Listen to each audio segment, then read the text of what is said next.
Moses, the greatest prophet and leader in history. This is the story of his life.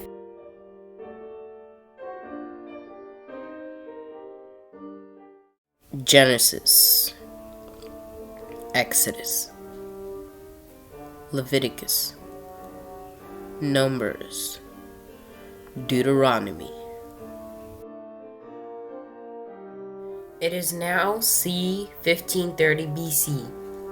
Many generations have lived during the 130 years since Joseph was joined by his brothers and their families at Avaris in Egypt in 1660 BC. The Israelites are now living in slavery under Pharaoh, who did not know who Joseph was. They were forced to build store cities for the Egyptians in the eastern Nile Delta area of the Lower Egypt at Pithom and Ramesses is the later name for the Israel settlement at Avaris, where the new Egyptian capital of Pharaoh Ramesses II was built some 700 years ago after Joseph's death. The Israelites were multiplying and growing stronger each day. The Pharaoh became afraid that the Israelites were going to grow too strong for the Egyptians and defeat them. So the Pharaoh ordered that all the firstborn Hebrew babies would be killed and thrown in the Nile River. But Moses' parents, Jochebed and Amram, hid him for 3 months, then set him afloat on the Nile in a reed basket daubed with pitch. While Pharaoh's daughter came to the Nile to take a bath, her servants walked along the bank of the river. She saw the basket among the papyrus plants and sent her slave girl to get it. She opened the basket, looked at the baby, and saw it was a boy. He was crying, and she felt very sorry for him. Then the baby's sister asked Pharaoh's daughter, "Should I go get one of the Hebrew women to nurse the baby for you?" She answered yes, so the girl brought the baby's mother. In 1508 BC, as a young man of 20, the prince sees a Hebrew slave beaten by an Egyptian overseer. In anger, Moses kills the Egyptian official. Fearing retribution from the Pharaoh, Moses flees to Midian, near the Gulf of Aqaba.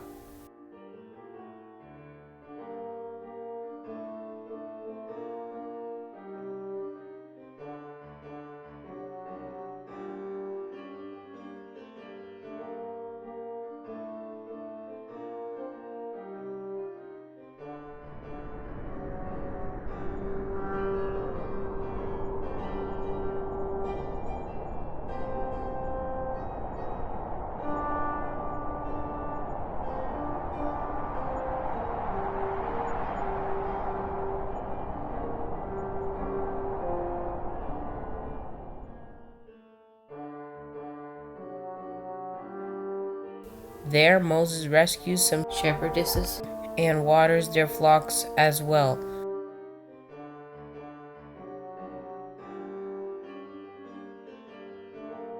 Their father invites Moses, who is clearly a well-educated Egyptian, to stay. So Moses marries one of his daughters, Zipporah, and settles down for the next 40 years to raise a family in exile in Midian. During his 40 years in Midian, Moses learns much about his Jewish ancestors from his father-in-law Jethro, a priest and chieftain of Midian. One day in 1452 BC, when he is 76 years old, Moses is leading his flock of sheep and goats across the semi-arid desert to Mount Horeb, also called Mount Sinai. God speaks to Moses from a burning bush and calls him to rescue his people from Egypt and lead them back to Canaan and the land he promised to Abraham and his descendants. God tells Moses, "After you lead the people out of Egypt, all of you will worship me on this mountain." Moses asked God what he should tell the people if they ask on whose authority he has been sent. God says, "I am who I am. Tell them, I am sent me." Moses traveled back, and with the help of Aaron, his brother, he told the Israelites that God sent him back to save his people. He showed the people miracles that God had told him to show to them, in order that they will believe him.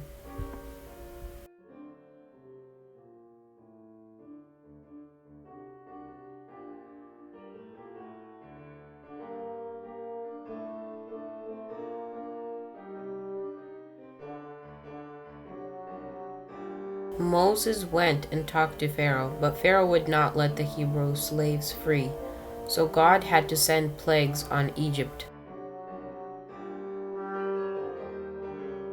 Moses showed miracles to Pharaoh, but Pharaoh's magicians could do the same thing. Pharaoh did not let the people go, so God had to bring plagues on Egypt.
But Pharaoh still did not let the people go. Finally, after the last and most terrible plague, death of every firstborn, Pharaoh let the Hebrews go.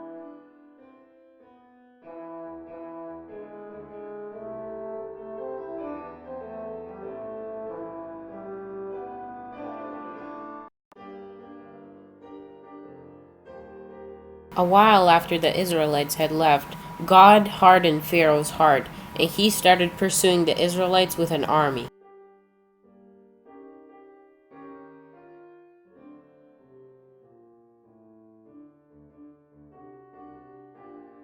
The Israelites were trapped. The Red Sea was in front of them, and the Egyptian army was behind them.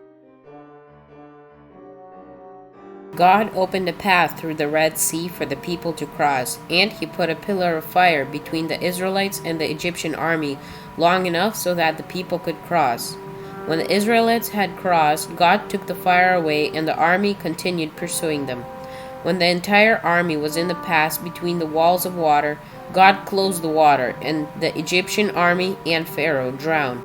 God told Moses to build a sanctuary where he can dwell among his people. The Ark of the Covenant, a portable gold-covered wooden chest containing the 2 tablets of stone inscribed with the 10 Commandments, is to rest in the innermost part of the sanctuary. It is to be accompanied by a gold-covered table containing an offering of 12 loaves of unleavened bread, and a gold lampstand with 7 candles, a central candle and those on its 6 branching arms. The tabernacle, a structure of curtains made with the finest linen and most expensive yarns, surrounds the Ark of the Covenant and forms the most holy place at the heart of the tent of meeting, or the tent of the Lord's presence. This outer tent consists of ram skins, with a covering of fine leather made from the hide of sea cows, Dagons. Moses receives further instructions about altars, hand basins, priestly garments, and the consecration of the priests to minister in the tent of meeting. He is told to construct 2 types of altars, a large bronze sacrificial 4-horned altar for burnt offerings, and a smaller 4-horned gold-covered incense altar.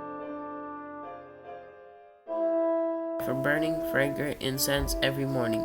The priests, Aaron and his sons, are to be provided with a bronze washing bowl mounted on a portable bronze laver stand so they can make themselves ceremonially clean when they enter the tabernacle. Their elaborate priestly garments include a linen ephod, a sleeveless top with golden shoulder strips, incorporating onyx gemstones engraved with the names of the 12 tribes of Israel, a gold and linen breastpiece, a woven linen tunic, a blue robe, and embroidered sash and linen turban. In addition, every man aged 20 or over is to pay a tax for the upkeep of the tabernacle.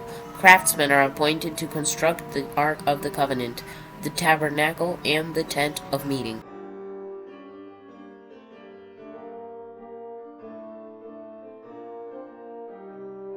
The Israelites traveled further until they came to Mount Sinai, where God was waiting to talk to Moses. He stayed on the mountain for 40 days.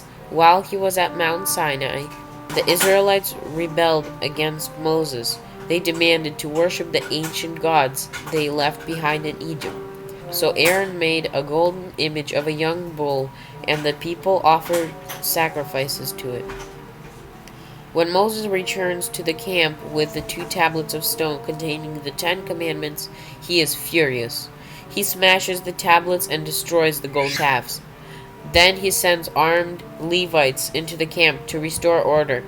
God instructs Moses to set off for Canaan, the fertile, promised land flowing with milk and honey.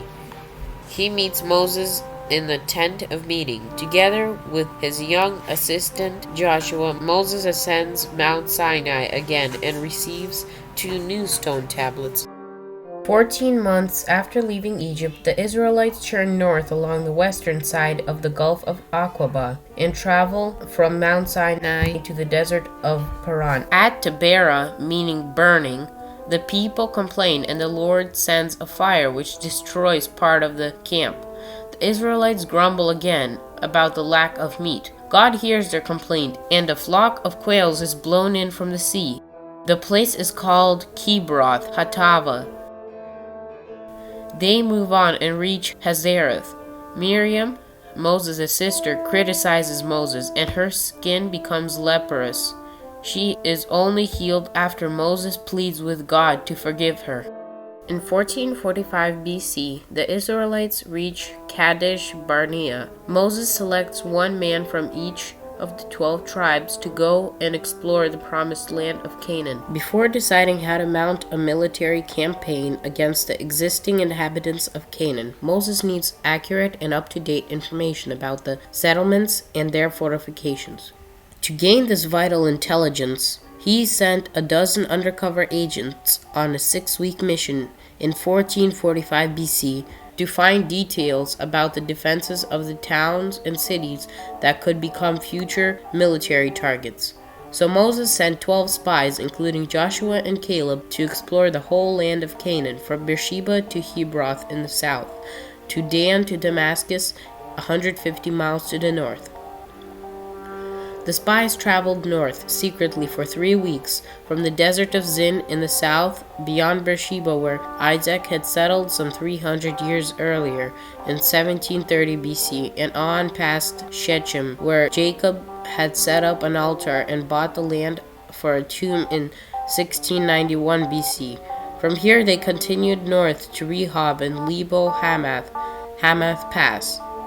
In the far north of Canaan, near Damascus, on their way back south, they passed Hebron, where Abraham was buried in Machpelah Cave in 1850 BC, and cut a large cluster of grapes from the valley of Eshcol. Eshcol means cluster, before returning after 40 days to the Israelite camp at Kadesh Oasis in the desert of Paran. The 12 spies report back. The fertile land does indeed flow with milk and honey, but the cities are well fortified and the inhabitants are strong. Only Caleb urges the Israelites to attack and claim the land. The people complain and want to choose another leader and return to Egypt. Joshua and Caleb appeal to the Israelites to trust in God's protection.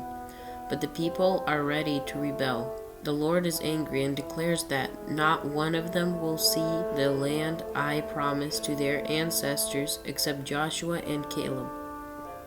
Moses is instructed by God. Leave tomorrow and follow the desert road towards the Red Sea. The Israelites are condemned by the Lord to 40 years of wandering as nomadic shepherds in the desert, 1 year for each day that the spies explored the promised land. All the spies who explored Canaan except Caleb and Joshua are struck down with a plague and die. Some of the Israelites change their minds about abandoning the fertile land of Canaan and decide to attack. But the first attempt to invade the promised land fails because the people attack against God's wishes. The Amalekites and Canaanites pursue the defeated Israelites as far as Hormah in southern Canaan. Moses receives more guidance on religious offerings, unintentional sin, and breaking the Sabbath. Criticism of the leadership of Moses comes to a head, and Korah leads a rebellion. He is killed by an earthquake. Other rebels are struck down by a plague. Aaron's staff blossoms and produces almond. This is seen as a sign that God will continue to bless his leadership. Aaron is given instructions about the duties of priests and Levites.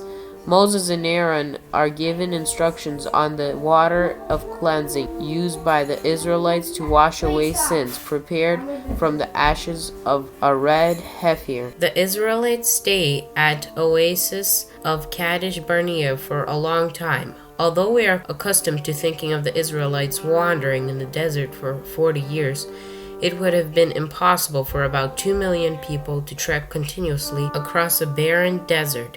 Most of the time, as the journey from Egypt would have been spent watering their flocks at a desert oasis or moving between one oasis and the next. It is highly likely that for most of the next 38 years, the Israelites lived at the large oasis of Kadesh Barnea, where they spread out to neighboring oases to pasture some of their flock. Kadesh Barnea. Kadesh, meaning holy, was an oasis in the desert of Paran, part of the much larger desert of Zin, in the Negev desert. During much of their 40 years of wandering in the desert, the Israelites probably camped at Kadesh Barnea. Barnea means desert of wandering. The exact location of the Kadesh Barnea has been hotly debated for many years.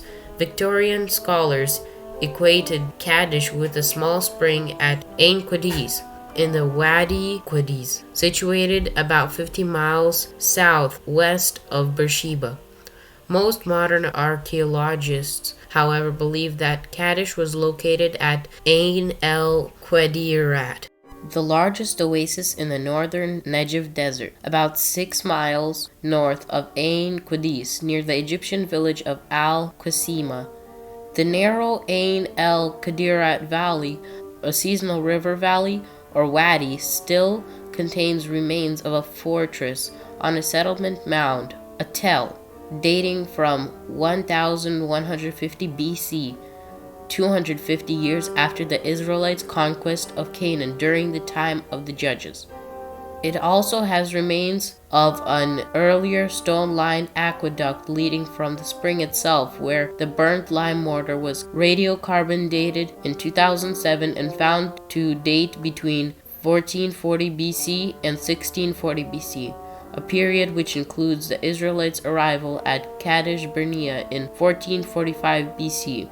Long before the Israelites settled at Kadesh, Abraham lived in this area, following the destruction of Sodom and Gomorrah, and the Lord appeared to Hagar, Abraham's slave girl, at a well between Kadesh and Bered. After the conquest of Canaan under Joshua, Kadesh was at the southeast border of the land of Judah and was probably fortified at this time to protect Judah's boundary. Modern-day travelers driving through Israel's Negev desert along Route 40 from Beersheba to Eilat cross the Mount Raymond Ridge of the high Negev and descend into the huge crater known as the Maktish Raman, about 15 miles north of Mizraim. A small track leads to the desert oasis of Ein Avdat, in a narrow gorge leading to the Wadi of Zin. Here, travelers can experience similar desert conditions to those encountered by the Israelites when they first arrived at the oasis of Kadesh.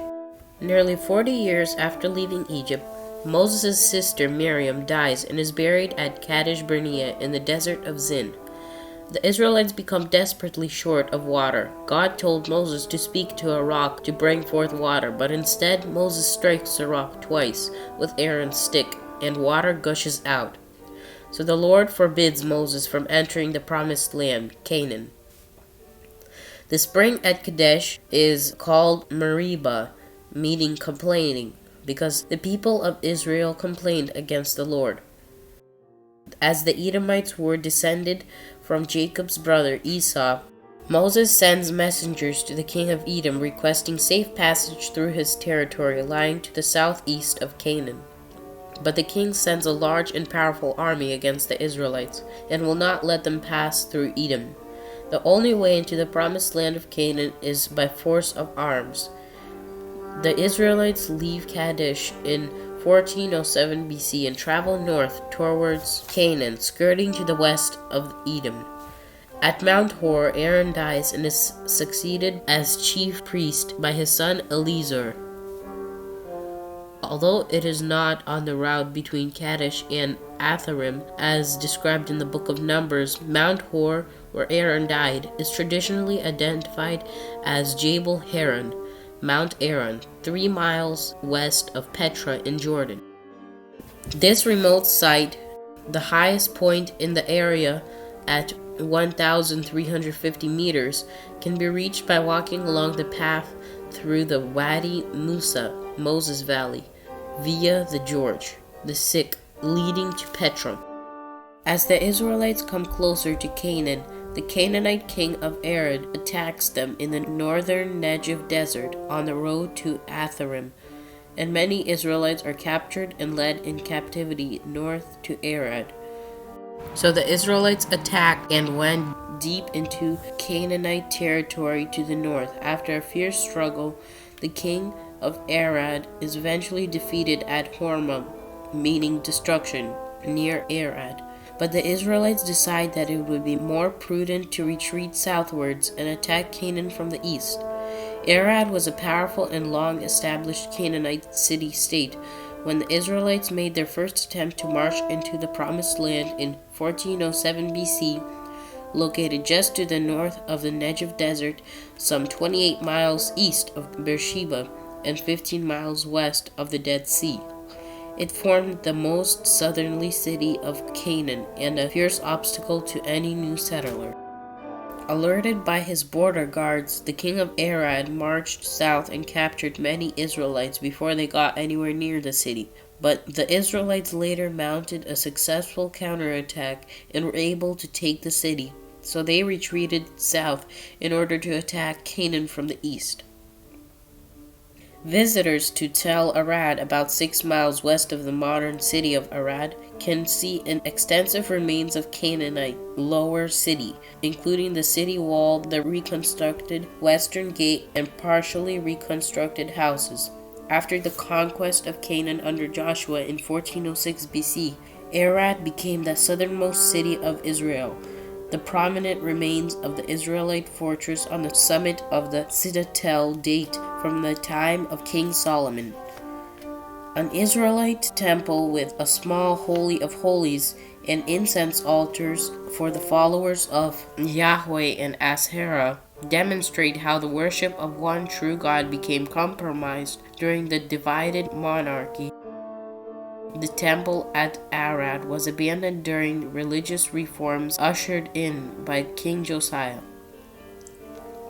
Arad was largely destroyed by the Babylonians prior to the fall of Jerusalem in 587 BC, but it remained inhabited until the Roman Emperor Hadrian expelled its Jewish population in 135 AD. The Israelites turned south from Mount Hor and retraced their steps toward Ezion Geber, the Red Sea, in order to skirt round to the southeast of the kingdom. Many are bitten by poisonous snakes in the south Negev desert. The Lord commands Moses to make up a bronze snake on a pole, and those who are bitten may look up at it and be healed. The bronze snake is revered and later called Nehushtan. Moses died on Mount Nebo at the age of 120, within sight of the Promised Land.